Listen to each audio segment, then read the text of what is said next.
कहानी की शुरुआत होती है हमारे हीरो चैंग से। चैंग 20 साल का है और अभी कॉलेज में पढ़ रहा है। बाकी लड़कों से थोड़ा अलग, चैंग को पुरानी और रहस्यमयी चीजों का बहुत शौक है।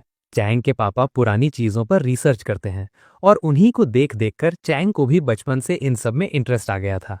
एक दिन जब चैंग अपने कमरे में था, उसके पापा उसे डिनर के लिए बुलाते हैं। खाने की टेबल पर उसके पापा उसे टोकते हुए कहते हैं, मैंने सुना है तुम कॉलेज के बाहर लोगों का हाथ देखकर उनका फ्यूचर बता रहे हो। ये सब फालतू काम बंद करो और पढ़ाई पर ध्यान दो। तभी उसके पापा को उनके बॉस का फोन आता है और उन्हें काम के सिलसिले में 2 हफ्तों के लिए सिटी एक्स जाना पड़ता है। अब चैंग को मौका मिल जाता है। वो अपने कंप्यूटर पर घर के पास मौजूद एंशिएंट बुक स्टोर सर्च करने लगता है। उसे एक दुकान का पता चलता है और वो तुरंत वहां पहुंच जाता है। वहां दुकान का मालिक तो कहीं दिख नहीं रहा था, तो चैंग खुद ही किताबें देखने लगता है। पर तभी दुकान के अंदर से कुछ अजीब और डरावनी आवाजें आने लगती हैं। चैंग को लगता है कि यहाँ रहना खतरनाक हो सकता है, इसलिए वो घबराकर वहां से भाग निकलता है। भागने की जल्दी में उसके हाथ में एक किताब रह जाती है जो उसने वहां से खरीदी थी। घर लौटते वक्त रास्ते में एक लड़की तेजी से उससे टकराती है। कुछ गुंडे उस लड़की का पीछा कर रहे थे और उसे पकड़कर परेशान करने लगते हैं। चैंग देखकर डर जाता है। वो पहचान लेता है कि ये लड़की उसके कॉलेज की ही है, लेकिन वो गुंडे इतने खतरनाक थे कि चैंग की उनसे लड़ने की हिम्मत नहीं हुई। तभी उन गुंडों की नज़र चैंग की उस पुरानी किताब पर पड़ती है जो नीचे गिर गई थी। एक गुंडा उसके पास आता है और मजाक उड़ाते हुए कहता है, क्या इस किताब से मेरा फ्यूचर बता सकते हो? चैंग कुछ नहीं बोलता, तो वो गुंडा उसकी किताब छीन कर जाने लगता है। जब चैंग उसे रोकने की कोशिश करता है तो वो गुंडा उसे धक्का देकर गिरा देता है, लेकिन चैंग हार नहीं मानता। वो सही मौका देखकर अपनी किताब वापस झपटता है और वहां से तेजी से भाग निकलता है। अब वो गुंडे गुस्से में चैंग के पीछे पड़ चुके हैं। चैंग उन तंग गलियों में अपनी जान बचाकर भाग रहा था। रास्ते में ऑब्स्टिकल्स खड़ी करते हुए वो उन गुंडों को चकमा देने की कोशिश करता है। उसे लगता है कि वो बच निकला है, पर बदकिस्मती से वो गुंडे घूमकर फिर उसके सामने आ खड़े होते हैं। इसी बीच एक अजीब और मजाकिया हादसा होता है। जब चैंग खुद को बचाने के लिए हाथ पैर मारता है तो गलती से उस गुंडे की पैंट नीचे खिसक जाती है। आसपास के लोग तुरंत फोन निकालकर फोटोज लेने लगते हैं। इस शर्मिंदगी का फायदा उठाकर चैंग वहां से फुर्ती से निकल जाता है और एक सुनसान पार्क में पहुंचता है। अचानक उस पार्क के चारों तरफ एक रहस्यमयी डोमेन बन जाता है। चैंग कुछ समझ पाता उससे पहले ही वो गुंडा, जिसका नाम ली था, वहां प्रकट होता है। ली गुस्से में चिल्लाता है, तूने सबके सामने मेरी इंसल्ट की है, अब तुझे इसका हर्जाना भरना होगा। ली के इशारा करते ही उसके साथ खड़ा एक अजीब सा शख्स अपने हथियार से चैंग पर एक भयंकर प्रेशर अटैक करता है, जिससे चैंग दूर जा गिरता है। ली उसके ऊपर पैर रखकर अहंकार से कहता है, ये ताकत देख रहा है, तेरे जैसा मामूली इंसान इसका सामना कभी नहीं कर पाएगा। इसके बाद वो अजीब शख्स इतना क्रूअल हो जाता है कि वो चैंग पर हमला करके उसे बुरी तरह जख्मी कर देता है। चैंग दर्द से तड़प रहा था और उसकी किताब उसके खून से सन चुकी थी। जैसे ही वो शख्स चैंग पर आखिरी जानलेवा वार यानी फाइनल ब्लो करने वाला था, चैंग की आंखों के सामने सब कुछ बदल जाता है। वो खुद को एक अनजान जगह पर पाता है जहां एक विशाल दरवाजा था, द गेट ऑफ हेल। जैसे ही चैंग उस दरवाजे को स्पर्श करता है, असली दुनिया के उस डोमेन में एक दहशत भरा दबाव पैदा होने लगता है। उस धुआं और ताकत के बीच से एक रहस्यमयी शख्स निकलता है जिसके पास कोई अलौकिक शक्ति थी। ली का साथी उसे देखकर गर्व से कहता है, जब से मैं इस दुनिया में आया हूं मुझे कोई टक्कर देने वाला नहीं मिला, आज शायद मजा आएगा। लेकिन वो नया शख्स ठंडे दिमाग से जवाब देता है, मुझे तेरे जैसे वीक लोगों से लड़ने में कोई दिलचस्पी नहीं है। गुस्से में आकर वो आदमी हमला करता है, पर यह नया बंदा सिर्फ अपनी एक उंगली से उस पूरे वार को रोक लेता है। वो न सिर्फ हमले को नाकाम करता है, बल्कि अपनी शक्ति से चैंग के सारे जख्मों को पल भर में ठीक कर देता है। ये देखकर ली बौखला जाता है और चिल्लाता है, इन दोनों का खात्मा कर दो। अब वो दूसरा शख्स अपनी पूरी ताकत इकट्ठी करके एक डिस्ट्रक्टिव हमले के लिए तैयार होने लगता है। वो रहस्यमयी शख्स चैंग की तरफ मुड़ता है और कहता है, तुमने मुझे इस दुनिया में बुलाया है, शायद अब वक्त आ गया है। दूसरी तरफ वो दुश्मन दोबारा अपना सबसे खतरनाक अटैक लॉन्च करता है, लेकिन ये नया बंदा भी पलट कर एक ऐसा पलक झपकते वार करता है जो उससे कहीं ज्यादा शक्तिशाली था। वो हमला इतना भयंकर था कि सामने वाला एक ही बार में खत्म हो गया। यहाँ हमें एक रहस्य पता चलता है कि ये दोनों दरअसल स्पिरिट्स हैं जिन्हें आम इंसान नहीं देख सकते, और इनके पास स्पिरिट पावर होती है। जैसे ही वो दुश्मन स्पिरिट खत्म होती है, उसका असर ली पर पड़ता है। ली इतना कमजोर हो जाता है कि उसकी मौत हो जाती है और वो एक अजीब सी रोशनी बनकर हवा हवा में बिखर जाता है। वहीं दूर खड़ी एक अनजान लड़की इस रोशनी को देखकर मुस्कुराती है और कहती है, आखिरकार तुम मुझे मिल ही गए। अगली सुबह चैंग एक डरावने सपने से हड़बड़ाकर जागता है। सपने में वो उस स्पिरिट वाले बंदे को किस करने ही वाला था। चैंग सुकून की सांस लेता है कि शुक्र है ये सब सिर्फ एक सपना था। लेकिन जैसे ही वो बगल में देखता है, उसके होश उड़ जाते हैं। वही बंदा बिना कपड़ों के उसके बिस्तर पर लेटा हुआ था। चैंग जोर से चिल्लाता है और गुस्से में पूछता है, अभी तू कौन है और मेरे बेड पर इस हालत में क्या कर रहा है। बाद में दोनों बाहर निकलते हैं और चैंग उससे दोबारा सवाल करता है कि वो कौन है और उसने इतनी आसानी से उस दुश्मन को कैसे हरा दिया। वो बंदा थोड़ा चिढ़कर कहता है, मेरी किस्मत ही खराब है जो तुम जैसे बंदे ने मुझे समन किया है। तुम्हारे अंदर तो कोई स्पिरिट पावर ही नहीं है और हमारे एक दूसरे से जुड़े होने की वजह से मेरी शक्तियां भी कम हो गई हैं। यहाँ तक कि मैं अपनी यादें भी भूल चुका हूँ। घर लौटकर चैंग बाई से और भी सवाल पूछना चाहता था, लेकिन तभी उसे अपनी माँ के आने की आहट सुनाई देती है। वो घबराकर बाई को छुपाने की कोशिश करने लगता है, लेकिन दरवाजा खुलते ही चैंग हैरान रह जाता है, क्योंकि सामने उसकी माँ नहीं बल्कि एक बेहद सुंदर लड़की खड़ी थी जिसका नाम टीना था। टीना को देखकर चैंग तो लट्टू हो जाता है। टीना कहती है कि वो उसके कॉलेज में ही पढ़ती है और उससे अकेले में कुछ बात करना चाहती है। चैंग की माँ भी दोनों को प्राइवेसी देने के लिए कमरे से बाहर भेज देती है। चैंग और टीना बाहर घूम रहे होते हैं, पर चैंग को थोड़ा शक होता है। वो पूछता है, मिस टीना, मैंने आपको कॉलेज में पहले कभी नहीं देखा, क्या आप सच में वहां पढ़ती हैं? चैंग की बात सुनकर टीना बस एक चुटकी बजाती है और देखते ही देखते उसके कुछ साथी वहां आ धमकते हैं। चैंग घबराकर पूछता है कि ये सब क्या तमाशा है। टीना सीधा मुद्दे पर आती है और कहती है, मैं यहाँ एक डील करने आई हूँ। कल तुमने किसी को समन किया था, है ना? मुझे लगता है तुम दोनों की बनती नहीं है।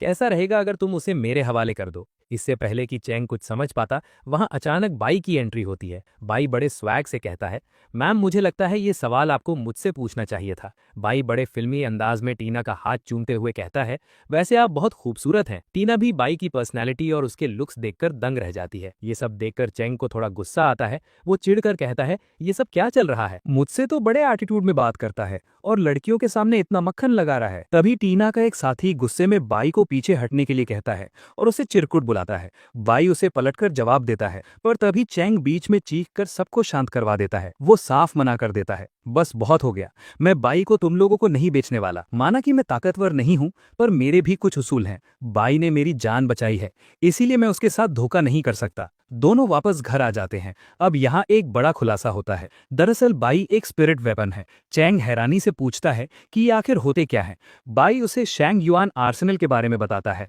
ये एक ऐसा रहस्यमयी दरवाजा है जहां हर तरह के शक्तिशाली हथियार यानी कि वेपन्स मौजूद हैं। कुछ वेपन्स तो इतने खास हैं कि उन्हें होली वेपन्स कहा जाता है। इन वेपन्स को 4 बड़े लेवल्स में बांटा गया है, हेवन, अर्थ, डार्क और येलो। इस दुनिया में सिर्फ कुछ चुनिंदा लोग ही उस दूसरी दुनिया से इन वेपन्स को समन कर सकते हैं। लेकिन पुरानी कहानियों की माने तो इन चारों लेवल से ऊपर भी एक सबसे ऊंचा लेवल होता है। बाई गर्व से कहता है, क्योंकि मैं इतना हैंडसम और पावरफुल हूं, इसीलिए मैं एक होली वेपन हूं। लेकिन तुम जैसे मामूली इंसान ने मुझे समन किया है, इसीलिए मेरी ताकत अभी बंदिशों में है। लेवल 1 पर होने के बाद भी मैं अभी सिर्फ लेवल 3 तक की ही पावर्स यूज कर सकता हूं। वो आगे बताता है कि जो लोग इन स्पिरिट वेपन्स को चला पाते हैं उन्हें स्पिरिट वॉरियर्स कहा जाता है। एक स्पिरिट वॉरियर वो होता है जो जन्म से ही अद्भुत शक्तियों के साथ पैदा होता है। इतिहास गवाह है कि ये योद्धा हमेशा बड़े और ऊंचे घरानों में ही जन्म लेते हैं, जैसे कि मिस टीना का परिवार। इसीलिए टीना के लिए ये हजम करना मुश्किल हो रहा है कि चैंग जैसा एक मामूली लड़का जो एक साधारण परिवार से आता है, उसके पास इतनी बड़ी शक्ति कैसे हो सकती है। टीना ने बचपन से ही कड़ी तपस्या और खतरनाक प्रैक्टिस की है ताकि वो टियानगांग ट्रायल में हिस्सा ले सके। ये एक ऐसा मुकाबला है जहां दुनिया भर के स्पिरिट वॉरियर्स अपने वेपन्स के साथ एक दूसरे से टकराते हैं। इस ट्रायल का जो भी विजेता होता है उसकी हर मन्नत पूरी की जाती है। बाई यहाँ चैंग को उकसाते हुए कहता है कि क्यों ना वो भी इस महामुकाबले का हिस्सा बने। टीना हर हाल में इस ट्रायल को जीतना चाहती है और इसीलिए वो ज्यादा से ज्यादा शक्तिशाली वेपन्स इकट्ठा करने में लगी है।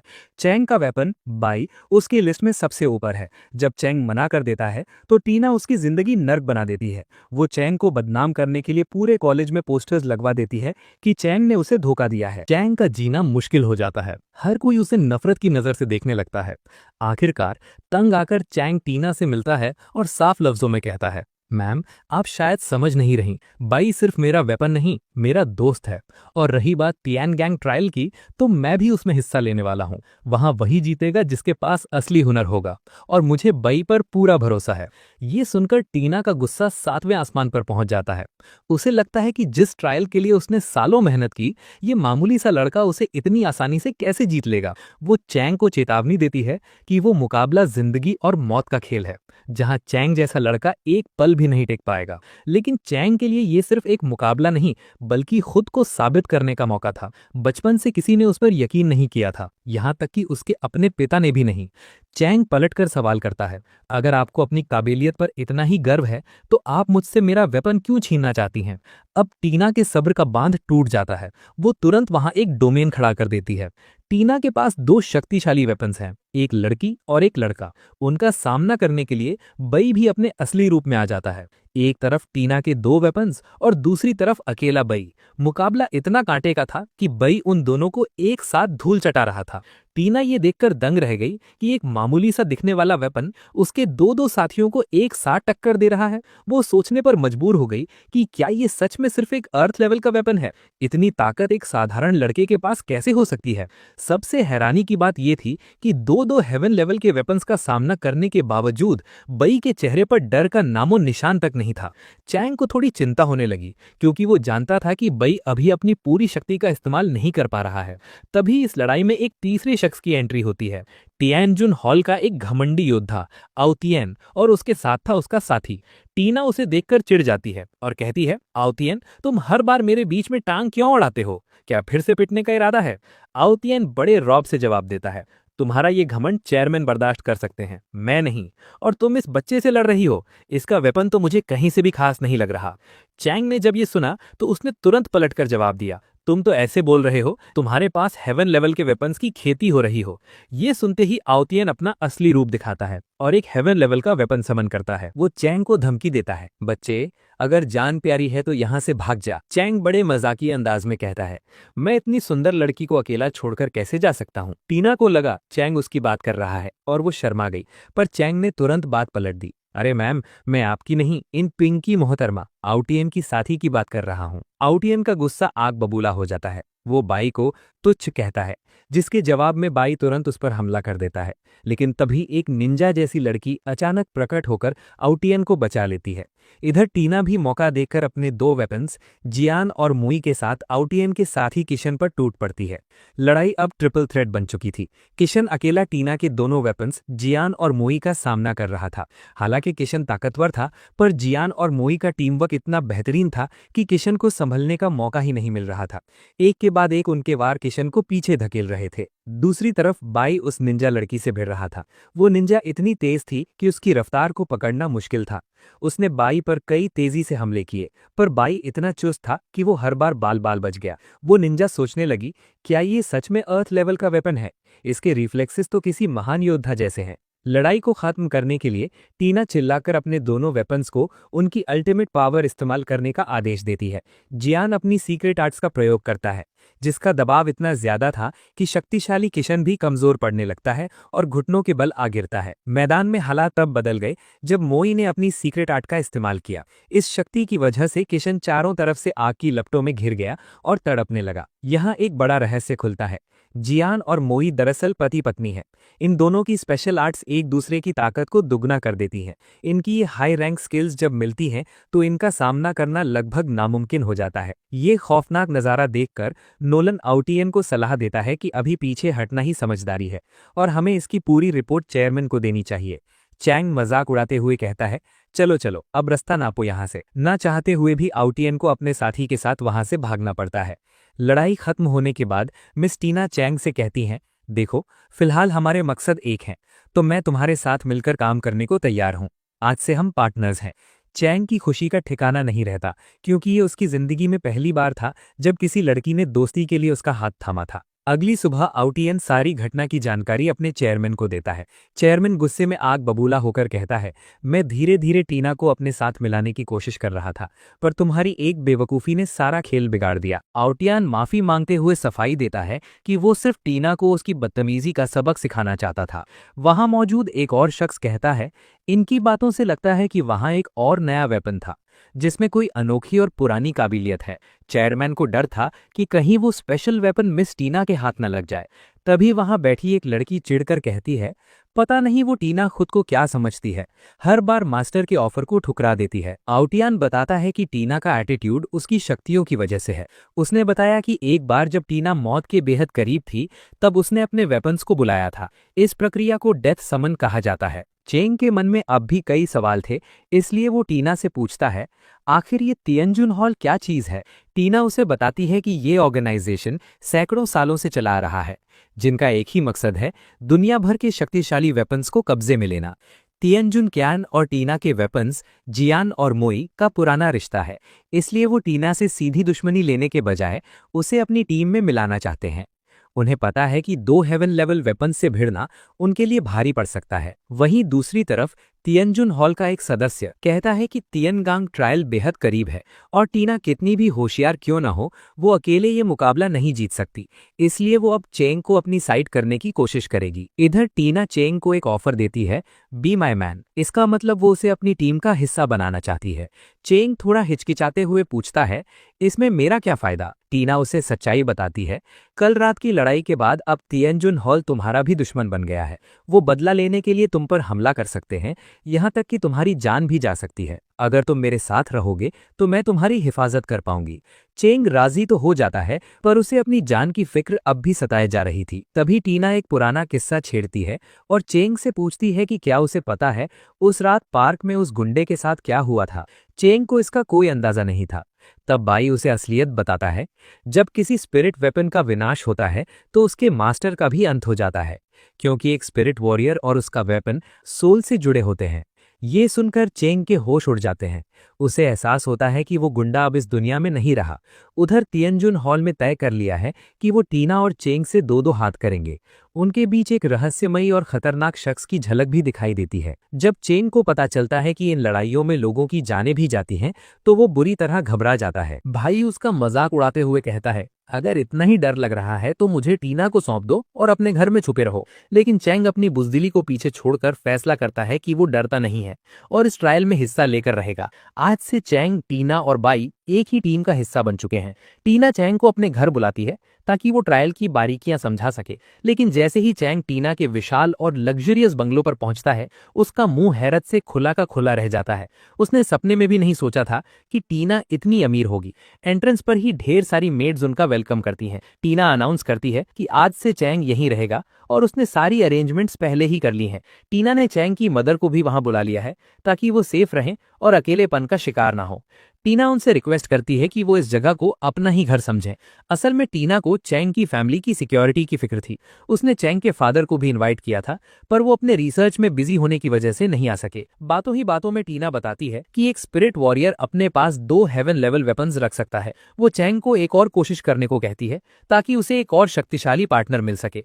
चेंग थोड़ा नर्वस होकर कहता है कि इस समनिंग रिचुअल में तो लाखों का खर्चा आता है और उसके पास बिल्कुल पैसे नहीं है। टीना स्माइल करते हुए कहती है कि वो सब मैनेज कर लेगी। टीना तुरंत रिचुअल शुरू करती है और एक चमकदार समनिंग सर्कल बन जाता है।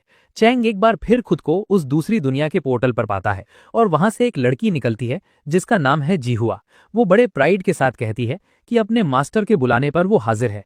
बाई उसे देखकर चिढ़ाने लगता है और उसे अर्थ लेवल की छोटी बच्ची बुलाता है। जिहुआ को गुस्सा आ जाता है और वो पलटकर जवाब देती है कि वो कोई बच्ची नहीं है। दोनों के बीच फाइट होने ही वाली थी कि चैंग मैटर सॉर्ट आउट करवाता है। जिहुआ चैंग को गौर से देखती है और कहती है कि वो थोड़े थोड़े उसके पुराने मास्टर फैंगशियान की तरह लगते हैं।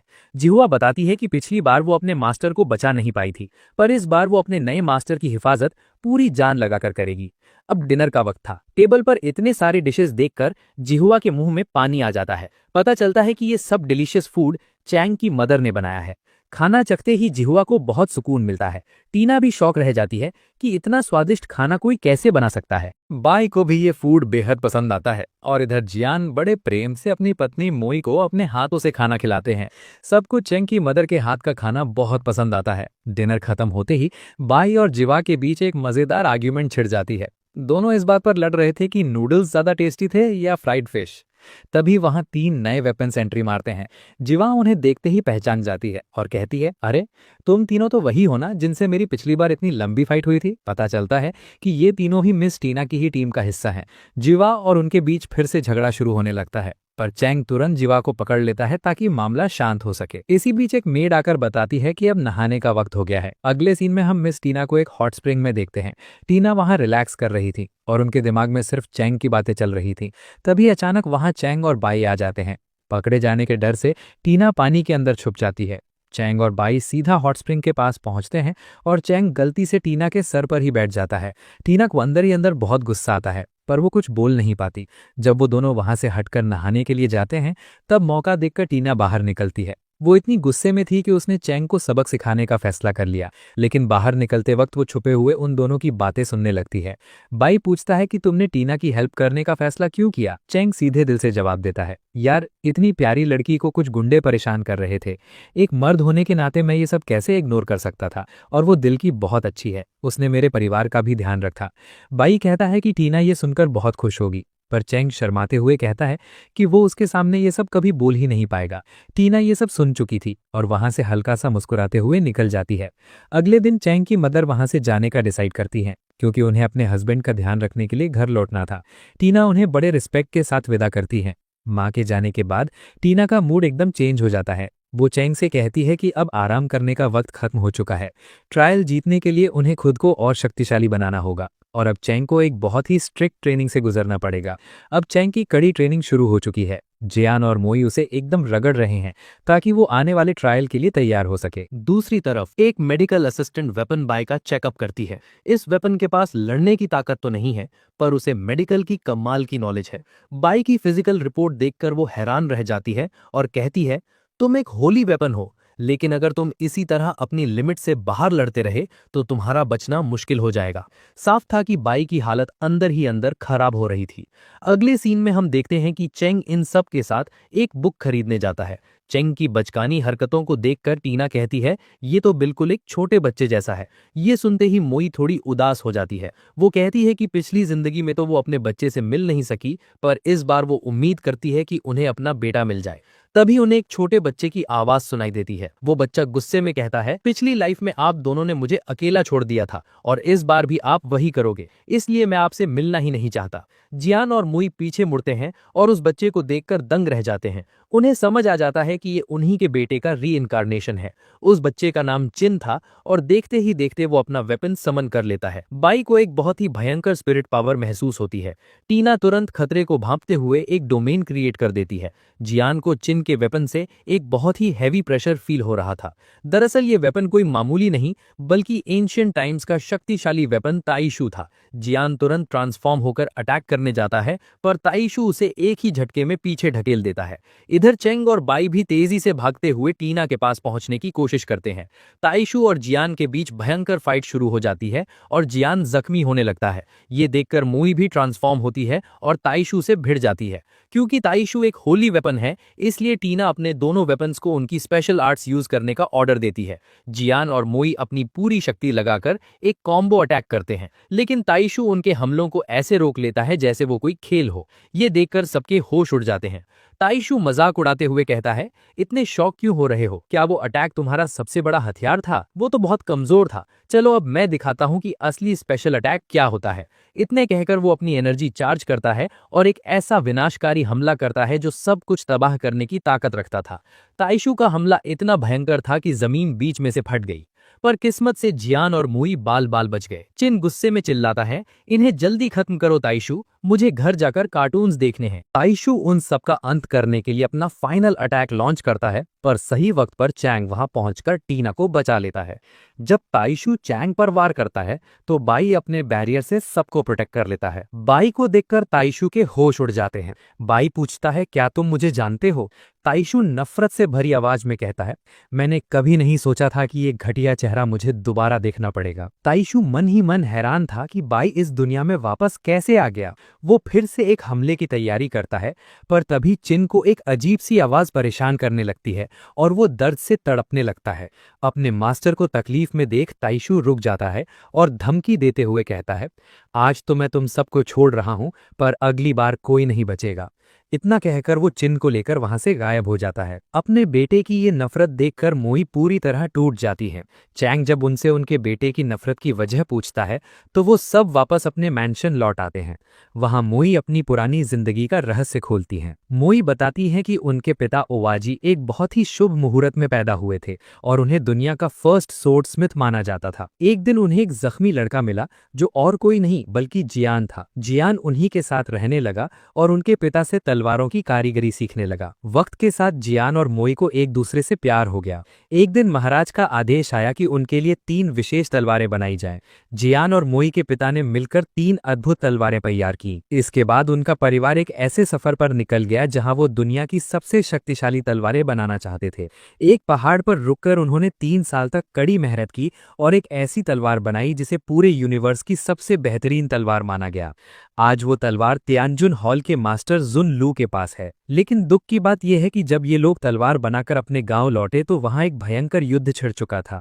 उस युद्ध की अफरा तफरी में जियान और मोई अपने पिता से अलग हो गए और उस दिन के बाद वो उन्हें कभी नहीं मिल पाए। महाराज ने जियान और उनके पिता को दोबारा आदेश दिया कि वो उनके लिए ऐसी ही अनोखी तलवारें बनाएं, लेकिन इस बार उन्होंने साफ मना कर दिया, जिसके नतीजे में गुस्से से पागल हुए राजा ने उनके पूरे गांव को आग के हवाले कर दिया। मजबूर होकर उन्हें 2 होली कोर्स का इस्तेमाल करके तलवारें बनाना शुरू करना पड़ा। ये कोई आम प्रक्रिया नहीं थी। उन्होंने उस अग्नि में अपने खून तक की आहुति दी, तब जाकर वो तलवारें तैयार हुईं। इस समय तक मोई मां बनने वाली थी। जियान को राजा की नीयत पर पहले ही शक था, इसलिए उसने बड़ी होशियारी से फीमेल सोर्ड को अपने पास रखा और मेल सोर्ड को अपनी पत्नी के पास छुपा दिया। अफसोस, जियन का डर सच साबित हुआ। राजा ने पहले जियन को मरवा दिया और फिर मोई को ढूंढकर उनका भी अंत कर दिया।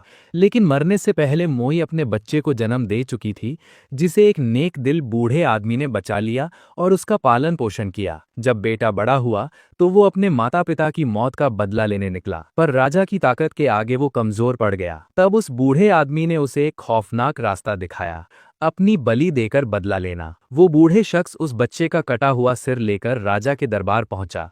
राजा ये देखकर बहुत खुश हुआ, पर अगले ही पल एक चमत्कार हुआ। उस कटे हुए सिर ने अचानक राजा पर हमला किया और अपने दांतों से उसकी गर्दन की नस काटकर उसे खत्म कर दिया। बदला पूरा होने के बाद उस बूढ़े आदमी ने बच्चे और राजा के सिर के साथ साथ अपना सिर भी काटकर एक घड़े में डाल दिया। क्योंकि उन तीनों की मौत एक साथ हुई थी, उनकी आत्माएं आपस में मिल गईं और उन्हीं का मिश्रण अब चिन के रूप में दोबारा पैदा हुआ है। यही वजह है कि चिन की आत्मा पूरी तरह संतुलित नहीं है। चैंग समझ जाता है कि फिलहाल वो चिन की कोई मदद नहीं कर सकते, क्योंकि उसके पास ताई शू जैसा शक्तिशाली होली वेपन है। टीना कहती है कि उन्हें ताई शू से सीधा भिड़ने के बजाय कोई ऐसा रास्ता निकालना होगा जिससे चिन को ठीक किया जा सके।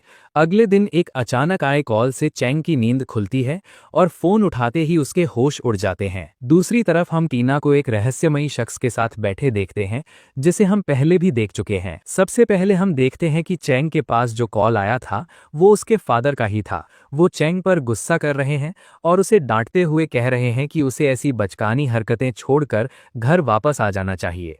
उनका कहना है कि उसे किसी अमीर बाप की लड़की के साथ घूमने के बजाय अपनी पढ़ाई और घर पर ध्यान देना चाहिए।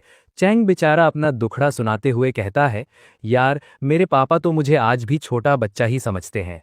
उन्हें लगता ही नहीं कि मैं अब बड़ा हो गया हूँ। दूसरी तरफ वो रहस्यमयी शख्स टीना को एक बहुत बड़ा राज बताता है। वो कहता है कि चिन का बिहेवियर इतना वायलेंट और अजीब यूं ही नहीं है, इसके पीछे तियानजुन हॉल के मास्टर का हाथ है।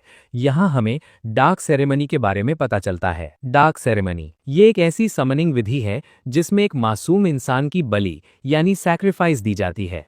इससे जो वेपन निकलता है उसमें कोई इमोशंस या फीलिंग नहीं होती, वो बस एक किलिंग मशीन होता है जिसे सिर्फ खून बहाना आता है। टीना सबूत मांगती है पर उस शख्स के पास कोई प्रूफ नहीं होता, सिर्फ मास्टर की एक हेवन लेवल स्किल की जानकारी होती है। तभी टीना के फोन पर एक खौफनाक फोटो आती है जो चिन ने भेजी थी। उस फोटो में चिन कुछ लोगों को आग के ढेर में रखकर उनके साथ सेल्फी ले रहा था। ये देखकर मोई यानी मिस ई से रहा नहीं जाता और वो तुरंत वहां से निकल जाती हैं। टीना चेंग को मैसेज करके 10 मिनट में वापस पहुंचने को कहती है। चेंग समझ जाता है कि कोई बहुत बड़ी मुसीबत आ गई है और वो तेजी से निकलता है। लेकिन जब तक टीना और उसकी टीम उस लोकेशन पर पहुंचती हैं, वहां अचानक एक डोमेन बन जाता है। टीना को तुरंत एहसास होता है कि ये उन्हें फंसाने के लिए एक ट्रैप था। इससे पहले कि वो चेंग को वॉर्न कर पाती, कोई चीज तेजी से आकर उनके फोन के चिथड़े उड़ा देती है। वहां तियानजुन हॉल के मेंबर्स पहले से तैयार बैठे थे। वो टीना को अपने साथ चलने के लिए कहते हैं पर टीना साफ मना कर देती है। अब उनके बीच एक जंग छिड़ जाती है। उधर मोई चिन को समझाने की हर मुमकिन कोशिश कर रही हैं, पर चिन अब पूरी तरह बदल चुका है और वो किसी की बात सुनने को तैयार नहीं है। लड़ाई का मैदान पूरी तरह बदल चुका है। जियान और मोई अपने असली रूप में ट्रांसफॉर्म हो चुके हैं, लेकिन दुश्मन लड़की का एक ही वार इतना खतरनाक होता है कि टीना को बचाने के चक्कर में जियान बुरी तरह जख्मी हो जाता है। टीना दंग रह जाती है। उसे समझ नहीं आता कि कोई इंसान टाइशू के लेवल की ताकत कैसे रख सकता है। वो लड़की नफरत से कहती है, तुम जैसी अमीर घर की लड़की कभी नहीं समझेगी कि इस पावर को पाने के लिए मैंने कितना दर्द सहा है। दूसरी तरफ बाई तेजी से चैंग को लेकर उड़ रहा था क्योंकि उसे टीना और बाकी वेपन्स की फिक्र हो रही थी। उधर जियान और मोई अपनी सबसे शक्तिशाली कंबाइंड स्किल का यूज करते हैं जो दुश्मन की पावर को कम कर देती है। लेकिन हैरानी की बात यह थी कि उस लड़की पर इसका कोई असर नहीं होता। रास्ते में बाई चैंग को हारमोनियम इंस्टॉलेशन के बारे में बताता है। ये एक ऐसी स्टेज है जहां एक स्पिरिट और उसका मास्टर पूरी तरह एक हो जाते हैं। दोनों की आत्माएं और शक्तियां मिलकर एक हो जाती हैं, जिससे उनकी ताकत कई गुना बढ़ जाती है। वही लड़की इस वक्त इसी स्टेज में थी, इसलिए वो अकेले ही जियान और मोई पर भारी पड़ रही थी। वो एक ही झटके में जियान को घायल करती है और जब मोई उसे बचाने आती है तो उन्हें भी लात मारकर दूर गिरा देती है। उन दोनों की हालत देखकर टीना का दिल बैठ जाता है। वो लड़की फिर से पूछती है, मेरे साथ चलोगी या नहीं? टीना को कुछ समझ नहीं आ रहा था। जियान और मोई दर्द से तड़प रहे थे। लड़की फिर से हमला करती है तो टीना रोकर चिल्ला पड़ती है, बस करो, अब लड़ना बंद कर दो, हम नहीं जीत पाएंगे। तभी टीना के सामने एक मिस्टीरियस शैडो यानी अजीब साया आता है और कहता है, रोने से कुछ नहीं होगा। टीना बेबसी में कहती है कि दुश्मन हारमोनियम इंस्टॉलेशन में है, वो कुछ नहीं कर सकती। वो साया उसे याद दिलाता है, बचपन से अब तक की तुम्हारी मेहनत क्या इसी दिन के लिए थी? क्या तुम हार मान लोगी? जब वो दुश्मन लड़की जियान और मोई को खत्म करने के लिए आखिरी बार करने वाली होती है, टीना उनके बीच में खड़ी हो जाती है। वो अपने वेपन्स को खोना नहीं चाहती थी। लड़की कहती है, अब हार मान लो और मेरे साथ चलो। लेकिन तभी जख्मी मोई बड़ी ममता से टीना की तरफ देखती हैं और कहती हैं, मिस टीना, हमारे लिए आप हमारी अपनी औलाद जैसी हैं। हमने आपको बचपन से पलते हुए देखा है और हमें सच में आप पर बहुत गर्व है। उनकी बातों में एक ऐसी ताकत थी जो दिखा रही थी कि वो मरते दम तक अपनी बेटी की हिफाजत करेंगी। मैदाने जंग में अचानक एक तेज रोशनी चमकती है। टीना, जियान और मुई के बीच एक ऐसा गहरा बॉन्ड बन जाता है कि हारमोनियम इंस्टॉलेशन का प्रोसेस शुरू हो जाता है। देखते ही देखते टीना का पूरा आउटफिट बदल जाता है और उसके हाथों में वो दोनों शक्तिशाली तलवारें आ जाती हैं। ये नया फुल ट्रांसफॉर्मेशन देखकर दुश्मन लड़की के होश उड़ जाते हैं। टीना गरजते हुए कहती है, तुमने मेरे परिवार को नुकसान पहुंचाया है, अब तुम्हें इसकी सजा मिलेगी। वो लड़की गुस्से में पलटकर जवाब देती है कि वो इस लेवल पर बहुत पहले पहुंच चुकी है और टीना को इतना ओवर कॉन्फिडेंट नहीं होना चाहिए। लेकिन टीना साफ कर देती है कि वो दुश्मन का दर्द तो समझती है, पर अपने परिवार के साथ हुई बदतमीजी को कभी माफ नहीं करेगी। दूसरी तरफ आउटियन और नोलन अपने गुंडों की फौज लेकर टीना के मैंशन को तबाह करने पहुंचते हैं। उन्हें लग रहा था कि रास्ता साफ है, पर वहां पहले से ही जिहुआ उनका रास्ता रोककर खड़ी थी। जिहुआ बड़े स्वैग से वार्निंग देती है, चुपचाप यहाँ से निकल जाओ वरना सबकी टांगे तोड़ दूंगी। यहाँ हमें पता चलता है कि ये सब चेन का प्लान था। बाइक को पहले ही शक हो गया था कि दुश्मन ने उन्हें फंसाने के लिए जाल यानी ट्रैप बिछाया है। चेंग ने स्ट्रैटेजी बनाई थी कि जिहुआ दुश्मन को उलझाकर रखेगी और बाकी सब मैंशन की हिफाजत करेंगे। प्रेजेंट में आउटियन बात नहीं मानता और अपने वेपन के साथ जिहुआ पर हमला कर देता है। जिहुआ बड़े होशियारी से किसान को अपने पीछे भगाकर दूर ले जाती है ताकि दुश्मन की टीम बिखर जाए। जैसे ही बाकी गद्दार मैंशन के अंदर घुसने की कोशिश करते हैं, उनका सामना करने के लिए बाई एंट्री मारता है। हमें फ्लैशबैक में दिखाया जाता है कि जब टीना ने चेन को कॉल करके बुलाया था, तभी ये सारी तैयारी कर ली गई थी। टीना के बाकी वेपन्स भी वहां मौजूद हैं। अभी मैंशन के बगीचे में भयंकर फाइट शुरू हो जाती है। टीना के वेपन्स एक एक करके गुंडों को ढेर कर रहे हैं और तभी बाई अपनी असली पावर का यूज करता है। एक ही शक्तिशाली वार में वो दुश्मनों की पूरी फौज का खात्मा कर देता है। जब तक चैंग बाहर आकर बाई को रोकता कि वो इन सबको खत्म न करे, तब तक काफी देर हो चुकी थी। बाई ने अपनी भयंकर पावर से उन सबको एक ही पल में राख यानी एशेस कर दिया। चैंग गुस्से में चिल्लाता है, तुम्हें इन सबको मारने की क्या जरूरत थी? क्या तुम्हें अब तक समझ नहीं आया कि टियान गैंग ट्रायल में हिस्सा लेने का मतलब ही अपनी जान दांव पर लगाना है? दुश्मन पर रहम करना खुद को खतरे में डालना है। दूसरी तरफ हारमोनियम इंस्टॉलेशन के बाद टीना ने उस दुश्मन लड़की पर इतना पावरफुल अटैक किया कि वो लड़की काफी दूर जा गिरी। टीना ने रुकने का नाम नहीं लिया, जिससे वो लड़की बुरी तरह जख्मी हो गई। सिर्फ 2 बार में ही वो लड़की कमजोर पड़ गई और एक पिलर से जा टकराई। टीना उसके पास आकर कहती है, शायद ये मुकाबला मैं जीत चुकी हूँ। लेकिन वो लड़की फिर से खड़ी हुई और उसने टीना पर पलटवार किया। टीना ने बड़ी फुर्ती से उसके हमले को डॉज किया और एक ऐसा काउंटर अटैक किया कि वो लड़की अधमरी हो गई। उसका अपना स्पिरिट वेपन उसे वॉर्न करता है। टीना अब बहुत ज्यादा ताकतवर हो चुकी है। हार मानकर उस लड़की को वहां से भागना पड़ा। चिन ये सब दूर से देख रहा था और उसे एहसास हुआ कि टीना का हारमोनियम इंस्टॉलेशन बहुत खतरनाक है। चिन भी वहां से जाते जाते धमकी दे गया, अगली बार कोई नहीं बचेगा। दुश्मन के जाते ही टीना थक कर अपने घुटनों पर बैठ गई, क्योंकि उसने अपनी पूरी स्पिरिट पावर निचोड़ ली थी। मैदान की दूसरी तरफ जीहुआ बड़ी चालाकी से किशन को काफी दूर खींच लाई थी। आउटियन ने किशन को ऑर्डर दिया कि वो जीहुआ को खत्म कर दे। किशन ने जीहुआ पर एक जोरदार अटैक किया और तभी पीछे से नोलन की निंजा वेपन ने भी हमला बोल दिया। लेकिन सही वक्त पर बाई ने आकर जीहुआ को बचा लिया। दुश्मन समझ गए कि ये सब चैंग का बनाया हुआ प्लान था। नोलन घमंड में कहता है, तुम्हें क्या लगता है तुम जीहुआ और इस अजीब से वेपन के साथ हमारे 2 हेवन लेवल वेपन्स को हरा पाओगे? इतना कहकर वो दोनों हमले के लिए तैयार हो गए और इधर बाई ने किशन के भारी हमले को रोका। हालत बिगड़ते देख चैंग सोचने लगा कि अब उसे क्या करना चाहिए, क्योंकि इस वक्त जीहुआ उसे प्रोटेक्ट कर रही है और दुश्मन हर तरफ से घेर रहे हैं। मैदान जंग में हालत खराब होते जा रहे हैं। बाई अकेला किशन का सामना कर रहा है, लेकिन एक इनविजिबल दुश्मन वो निंजा होने की वजह से उसे काफी दिक्कत हो रही है। तभी चैंग का दिमाग चलता है और वो एक रिस्क लेता है। वो जिहुआ के साथ मिलकर सीधा आउटियान पर अटैक कर देता है। नोलन ये देखकर घबरा जाता है और आउटियान को बचाने के लिए अपने वेपन से जिहुआ को रोकने की कोशिश करता है। इसी मौके का फायदा उठाकर बाई उस निंजा पर हमला करता है, लेकिन किशान तुरंत एक बैरियर बनाकर उसे बचा लेता है। अगले ही पल वो निंजा मौका देखकर चैंग पर एक जानलेवा वार करती है। इसी बीच हमें जिहुआ का एक दर्दनाक फ्लैशबैक दिखाया जाता है। उसने अपने पुराने मास्टर फेंगसियान को अपनी आंखों के सामने मरते हुए देखा था। उसका मास्टर मरते वक्त कह रहा था, माफ करना जिहुआ, अब मैं तुम्हें अकेला छोड़कर जा रहा हूँ। हमेशा मेरा साथ देने के लिए शुक्रिया। वापस प्रेजेंट में चैंग पर होने वाला वो खतरनाक हमला जिहुआ अपने ऊपर ले लेती है। वो बुरी तरह जख्मी हो जाती है, पर मरते मरते भी वो उस निंजा को पलटकर दूर फेंक देती है। खून से लथपथ जिहुआ चैंग की तरफ देखती है और कहती है, मास्टर मुझे माफ कर देना, मैं आपकी ज्यादा हेल्प नहीं कर सकी। इतना कहकर जिहुआ की आंखें बंद हो जाती हैं और वो अपना दम तोड़ देती है। जिहुआ की मौत देखकर चैंग पूरी तरह टूट जाता है। वो रोने लगता है और हर चीज का दोष खुद को देने लगता है। चैंग के इतना ज्यादा अनस्टेबल होने की वजह से बाई की शक्ति कमजोर पड़ने लगती है और किशन उस पर भारी पड़ने लगता है। किशन एक भयंकर हमला करता है, जिसे रोकने में बाई की पूरी एनर्जी खत्म हो जाती है। किशन जैसे ही बाई को खत्म करने के लिए आगे बढ़ता है, तभी अचानक जियान और मोई अपनी तलवारों के रूप में वहां आ धमकते हैं। वो दोनों मिलकर किशन को पीछे धकेल देते हैं। टीना भी वहां पहुंच जाती है और जिहुआ की हालत देखकर दुख से भर जाती है। लेकिन दोस्तों, अभी उम्मीद बाकी है। जिहुआ गायब होने लगती है, पर वो मरी नहीं है। टीना तुरंत अपनी स्पिरिट पावर का एक हिस्सा जिहुआ को दे देती है।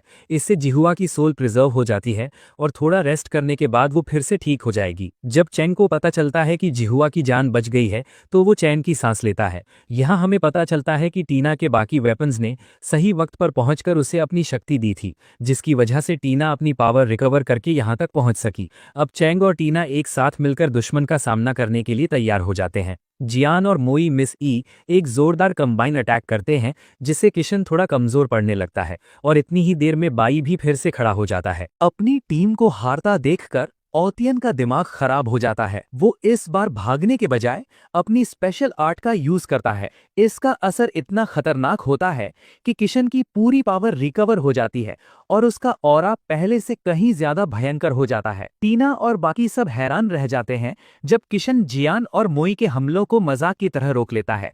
तभी चेंग की नजर आसमान पर पड़ती है जहां कुछ अजीब से सितारे चमक रहे थे। चेंग चिल्लाकर कहता है, हमें इसे तुरंत रोकना होगा वरना अनर्थ हो जाएगा। दरअसल किशन आसमान के उन सितारों से एनर्जी लेकर अपनी पावर को रीजनरेट कर रहा था। किशन अब अपना सबसे खतरनाक अटैक तैयार करता है। ये एक ऐसा अल्टीमेट अटैक है जिसे वो सिर्फ रात के वक्त ही यूज कर सकता है क्योंकि इसे सितारों की एनर्जी चाहिए होती है। इस हमले का कोई तोड़ नहीं है। किशन जैसे ही ये वार करता है, बाई उसे अपने हाथों से रोकने की कोशिश करता है, पर हमला इतना शक्तिशाली था कि बाई की हालत खराब होने लगती है। अपने साथी को मुसीबत में देखकर चेंग एक बड़ा फैसला लेता है। वो अपना हाथ काटकर ब्लड सैक्रिफाइस बाई की तरफ भागता है। अगले ही पल दोनों बाई के इनर स्पेस में होते हैं। बाई उसे वॉर्न करता है, चेंग तुम जो करने जा रहे हो उसमें तुम्हारी जान भी जा सकती है। चेंग बिना डरे जवाब देता है, अपने दोस्तों को बचाने के लिए मैं अपनी जान की बाजी लगाने को तैयार हूँ।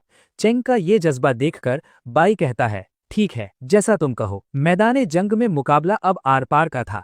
किशन ने अपनी पूरी ताकत लगा दी थी पर बाई अब रुकने वाला नहीं था। बाई ने चेंग के बलिदान का मान रखा और किशन के अटैक पर एक जोरदार काउंटर अटैक शुरू कर दिया। किशन ने बचते हुए अपनी पावर और ज्यादा बढ़ा दी जिसके दबाव से चेंग और बाई दोनों को तकलीफ होने लगी। तभी बाई एक ऐसी सीक्रेट टेक्निक का इस्तेमाल करता है जो पहले कभी नहीं देखी गई थी। ये टेक्निक इतनी असरदार थी कि उसने किशन के अल्टीमेट अटैक को पल भर में नलिफाई कर दिया। लेकिन इस शक्ति का बोझ चेंग का शरीर नहीं सह पाया और वो कमजोर होकर जमीन पर गिर पड़ा। टीना घबराकर चेंग की तरफ भागना चाहती है पर मोई यानी मिस ई उसे रोक लेती हैं क्योंकि लड़ाई अभी खत्म नहीं हुई थी। बाई ने किशन के हमले की सारी एनर्जी को इकट्ठा किया और उसे वापस किशन की तरफ ही फायर कर दिया। अपने ही हमले की मार से किशन बुरी तरह हार जाता है और ढेर हो जाता है। अपने सबसे शक्तिशाली वेपन को हारता देख ओतियन के होश उड़ जाते हैं। पास कोई रास्ता न देखकर वो नोलन के साथ वहां से दुम दबाकर भाग निकलता है। टीना तुरंत बेहोश चेंग के पास पहुंचती है पर चेंग की हालत काफी नाजुक लग रही थी। दूसरी तरफ आउतियान और नोलन भागते हुए जंगल के रास्ते दूर निकल जाते हैं।